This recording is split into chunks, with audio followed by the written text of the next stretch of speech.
Ito po ang sinabi ni Dagunyor. Panoorin po natin. Okay, at saka kayo na po ang bahalang magbigay ng inyo pong opinion or ano po ang inyong pagkaintindi dito po sa sinabi po ni Dagunyor. Ayan po. Ng US. Ayan. Dahil ang US, pag pinasok mo yung US, kaaway mo na kagad yung China. Oo. Kaya't yung nung minsan, nung nakarang, I think 3 or 4 years ago, nag-offer ang US na mag-moderate between China and the Philippines. Sa West. Mike Abe, muling binanatan ang mga Duterte at mga DDS. Iyan po ang pag-uusapan po natin dito po sa video natin ngayong araw po nito. Pero mga kaibigan, kung bago lamang kayo sa aking YouTube channel, please don't forget to like, share, and subscribe para lagi kayong updated sa ating mga bagong video. Alam niyo mga kaibigan, kanina nung napanood ko tong video ngayon ay nilabas ni Mike Abe, video na trigger ako kasi sinabi niya kasi dito sa video niya na kapag ka ikaw ay sumuporta or kapag ka ikaw ay sumuporta sa mga Duterte, tinatawag or matatawag ka na pro-China.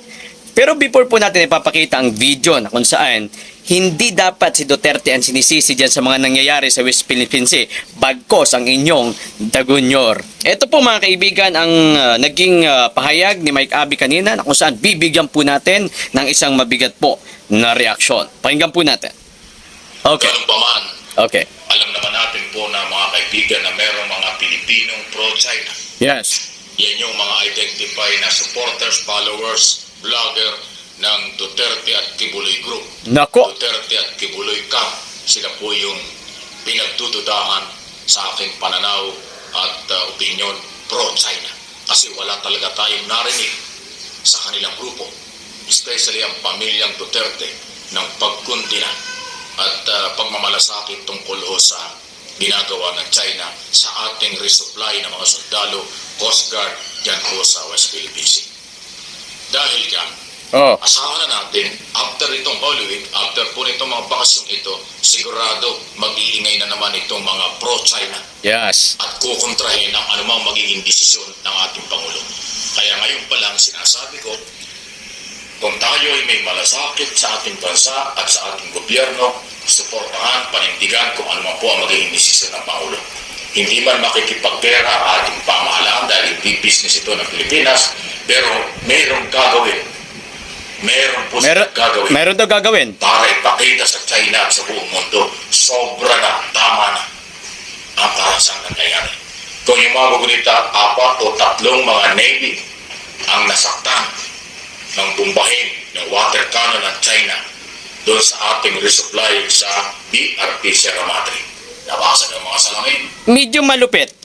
Medyo masakit kung atin pong papakinggan ng mas maayos, mga kaibigan. Alam niyo kung bakit? Kasi parang sinasabi niya kasi dito na talagang dapat sisihin ng mga Duterte, no? Kumbaga, umano bakit daw umano ganyan.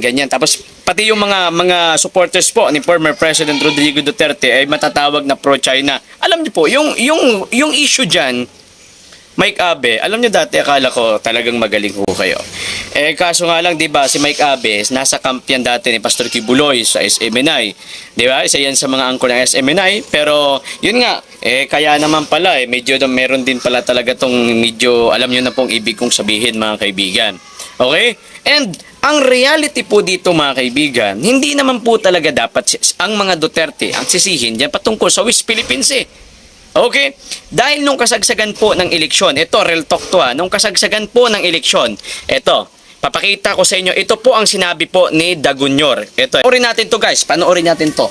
Ito ang sinabi ni Dagunyor, okay, between US, Philippines, at saka China. Ito po ang sinabi ni Dagunyor, panoorin po natin. Okay, at saka kayo na po ang bahalang magbigay ng inyo pong opinion or ano po ang inyong pagkaintindi dito po sa sinabi po ni Dagunyor. Ayan po. Ng US. Ayan. Dahil ang US, pag pinasok mo yung US, kaaway mo na kagad yung China. Oo. Kaya't nung minsan, nung nakarang, I think 3 or 4 years ago, nag-offer ang US na mag-moderate between China and the Philippines sa West Philippine Sea. Oh. Kapo, that's a recipe recipe for disaster. The future Ngayon, ito ngayon na sinasabi niya. and for that matter, the Asia Pacific will always have to involve the United States Oh. simply because those partnerships are so strong. The United States and the Philippines are more than Bago pong eleksyon, sinabi niya po, anong maitutulong ng US? Kapag pinasok natin ng US, magiging kaaway na kaagad natin ang China. Yan po ang kanyang sinabi. Alam niyo po mga kaibigan, sa mga tungaw, sa mga kulang, sa mga hindi masyadong nakapanood ng mga video ho na yan, maaring kayo po ay malulukot at ang mga Duterte po ang inyong sisihin. Alam niyo po, kaya nung mga panahon ni Duterte, wala naman nangyari mga water cannon.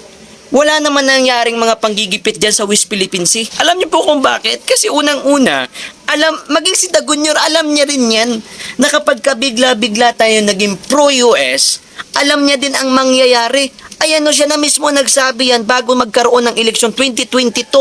Okay, yan po ang kanyang sinabi. Ito ulitin natin. Baka may mga dyan, may mga bulag, may mga bingi. O ito, pakinggan nyo mabuti ang kanyang sinabi ha. is that this relationship is strong. O ayan, ulitin natin. Itong ng US. Oh, Dahil anong ng matutulong? US, pag pinasok mo yung US, kaaway mo na kagad yung China. Oh. Kaya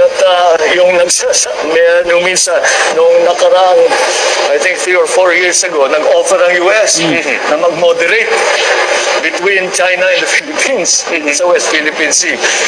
Ikapo, that's a recipe for disaster. Recipe for disaster. Ngayon kayo rumibat. Okay, ngayon nyo sabihin na dapat si Digong ang sisihin. Kaya lang, alam niya yan. Alam na yan ni Dagunyor. Mike Abi, sana mapanood mo tong video na to.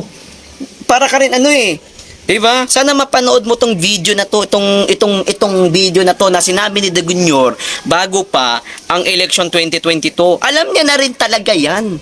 Na magiging kaaway talaga natin ang China. Alam naman natin lahat mga kaibigan. Halos lahat ng product sa Pilipinas, hindi naman halos lahat, pero marami pong product na nandito sa Pilipinas na nanggagaling po sa China. 'Di ba? Pangalawa po diyan mga kaibigan, alam nating lahat, malakas ang loob natin dahil Pilipino tayo. Pero ano yung laban natin sa China? 'Di ba kaya ang ginawa po ni former President Rodrigo Duterte nung kanyang termino, okay, imbis na makipag-pro-US, ang ginawa niya po, nakipag-usap siya sa China. Kasi unang-una, ang pinag-aagawan kasing teritoryo, hindi naman dyan bilong ang US. Kumbaga, hindi naman sa teritoryo ng US at saka ng Pilipinas. Ang West Philippine Sea kasi, siyempre, dalawang bansa lang naman ang nag-aagawan dyan, ang China at saka yung Pilipinas. Kaya ang ginawa ni Digong, sa US, wala naman tayong problema. Okay naman tayo sa US. 'Di ba? So kaya ang ginawa ni Digong, nakipag-usap siya sa China imbis na bigla-bigla magiging pro-US. Ganun po ang ginawa ni Tatay Digong at sinabi na po ni Tatay Digong na kaya niya po yung ginawa na siya po ay nakipag-usap, nakipagkaibigan, nakipagkasundo sa China because mahal niya yung taong bayan. Ayaw niya magkaroon ng ganunan sa China at saka Pilipinas dahil alam naman po natin na tayong mga Pilipino, tayong mga ordinaryong Pilipino ang magiging kawawa. Ngayon nyo sabihin na dapat si Duterte ang sisihin. Ngayon nyo sabihin. Okay? Sana po sa lahat po na makapanood po ng video na ito, matauhan po kayo. 'Di ba? Ngayon, talagang siyempre, ngayon medyo ngayon ang labanan kasi vlogger lang yung nagdidepend sa mga Duterte. 'Di ba? Although yung taong bayan, alam naman po natin na talaga yung puso nila is nasa mga Duterte pa rin, pero siyempre yung mga balita is nasa mga media. 'Di ba? So, nasa national TV, kaya napapanood yan ng milyon-milyon mga Pilipino. Pero no problem mga kaibigan, gaya lang sinasabi ko, ni kailanman ay hindi mananaig ang kasamaan laban sa kabutihan. Naniniwala po ako, 'di ba? Naniniwala po ako na sa milyong-milyong mga Pilipino po ang mayroong mas matitinong utak mga kaibigan. Diba? May sisisi mo. Sinabi na nga ni Dagunyor yan na talagang magiging kaaway ang US kapag tayo'y bigla-biglang nakipagkaibigan diyan sa US, magiging kaaway agad natin ang China. Siya na nagsabi niyan 'Di ba? Yan pong isipin niyo po mabuti. Huwag kayo masyado, si Duterte talagang may kasalanan dyan sa nangyayari ngayon dyan sa West Philippines. Sino ba nakaposisyon ngayon? Di ba si Dagunyor? Naku po. Alam nyo kasi, alam ni Tatay Digong Alam ni Tatay Digong na hindi kakayanin ang China. Hindi talaga kaya yan. Aminin na natin yung katotohanan na hindi talaga kaya ng Pilipinas makipaggian diyan sa China. 'Di ba? O ayan, kapag yan, o pagka sakaling, talagang syempre talagang darating talaga yung sukdulan kasi ngayon nakikita naman natin ang action ng China, which is kami mga Pilipino, ayaw din namin ng ganyan. Kami mga sumusuporta kay Duterte, nasasaktan din kami na ginaganyan yung mga sundalo natin, nagkakaroon ng ginaganyan ng China yung ang ating pumakasundaluhan, ang ating mga Coast Guard. Sa palagay nyo kami natutuwa kami, hindi kami pro-China. Kami po ay sumusuporta lamang kami para po sa sambayan ng milyong-milyong mga Pilipino. Para po sa hindi naman po tayo mapapahamak. Di ba? Idaan po natin sa magandang usapan sana. Kaso bigla-bigla naman si Dagunyon naging pro-US. Ngayon mga kaibigan, isisisi nyo kay Duterte. Nako naman. Ay, nako naman po. Iba din ang klase nito ni Iba din ang klase nito ni Mike Abe. Ibang klase din si Mike Abe. Dati si Mike Abe, suportado din yan ng mga Duterte. Siyempre, hindi naman siguro pwede suportahan niya si Duterte kasi nga, di ba? Di ba? Nagkaroon sila ng issue dati ni Kibuloy, ni Pastor Kibuloy. Iba dyan sa SMNI. Okay, di ba umalis diyan sa SMNI. So ganun 'yun, kaya siguro hindi siya basta-basta sumusuporta ngayon. Pero sumusuporta naman dati yan sa mga Duterte, yang si Mike Abe, mga kaibigan. So nakakalungkot. Sana po ay mapanood nyo po ang video na ito at saka kayo po ay matauhan. Maraming salamat mga kaibigan at mapagmatyag po tayo, maging mapanuri, isipin mabuti ang mga nangyayari kasi in reality sa kagamitan natin po, no, sa mga pandigmang kagamitan, hindi po talaga kaya ng Pilipinas. Okay, kahit na po kung sakasakali magkaroon ng gigian between China at saka Philippines, yes, baka ang US, yes, bibigay lang ng konting mga tulong o kung ang ibang bansa, pero at the end, tayo mga Pilipino pa rin ang mahihirapan. Isipin nyo, marami sa atin ang mawawala. Siyempre, hindi naman biro yan, mga ganyang eksena Yan ang inisip una ni Digong. Sabi ni Digong, mahal niya ang Pilipino. 'Di ba? Ayaw niya, sana kung gusto niya sana na magkaroon sana diyan, sana nagpalakas kayo noon pa man yung mga dilawan. 'Di ba? Kaso wala Hindi kaya talaga ng ating bansang Pilipinas. Masyado nang advanced na yung China. Kaya baka makita natin balang araw magliparan na yung kung ano-ano magliparan. Yun na naman what I mean. So, yun ang iniiwasan po natin sana mangyari. 'Di ba? Kasi tayo mga ordinaryong mga Pilipino ang magiging kawawa. Sila, wala naman silang problema pagdating ng panahon kapag nangyari yun 'Di ba? Mayayaman naman mga yan Pagka nangyari na yun, lilipad lang sa ibang bansa yan, wala nang problema, ligtas na sila. Paano naman tayo na walang kakayahan na lumipad agad papuntang ibang bansa? Isipin nyo po mabuti yan, huwag kayo magtapang-tapangan. Oo, matapang yung loob natin dahil Pinoy tayo, 'di ba? Sabi nga, 'di ba sa lupang hinirang, ang mamatay ng dahil sa'yo. Alam natin yun, mga kababayan. Pero, okay? Sipin po na sana natin kung kaya ba talaga o hindi. Huwag yung puro lakas lang ng loob. Ayan, kaya yun ang inisip ni Duterte. Mahal niya kasing Pilipino. Mahal niya yung sambayan ng Pilipino. Yun lang po. Ano pong inyong reaction sa video po nito? I-comment nyo po sa baba ng video natin. Maraming salamat and magandang araw, umaga, tanghali, hapon, kung anong oras man po dyan sa inyo. Kung anong oras naman po ito mapanood ang video na ito.